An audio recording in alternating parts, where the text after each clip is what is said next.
జగన్ పరిపాలించింది 5 ఏళ్లు కాదు 3 ఏళ్లే, 2 ఏళ్లు కరోనా అని చాలా మంది కామెంట్లు పెడుతున్నారు. కరోనా ఉండని లేకపోని 2019 నుంచి 2024 వరకు జగనేగా సీఎంగా ఉనింది. కరోనా ఉంది కాబట్టి ఆ 2 ఏళ్లు తీసేస్తామంటే ఎలా కుదురుతుంది? చంద్రబాబు అయితే ఇలా మాట్లాడతాడు, కానీ జగన్ ఇలా మాట్లాడాడు.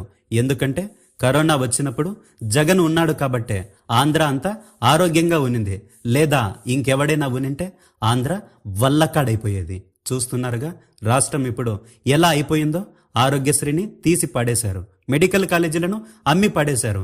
అదే జగన్ అయితే జనం కోసం కొత్తగా 17 మెడికల్ కాలేజీలను, 10,032 విలేజ్ క్లినిక్లను ఏర్పాటు చేసి ఫ్యామిలీ డాక్టర్ని కూడా ఇంటికే పంపించాడు. కరోనా సమయంలో అయితే ర్యాపిడ్ టెస్ట్ కిట్లను ఆస్ట్రేలియా నుంచి మరీ తీసుకొచ్చాడు. కరోనా లాంటి క్లిష్టమైన సమయంలో ప్రాణాలు పోతాయని ప్రజలు భయపడుతుంటే ఆ జగన్మోహన్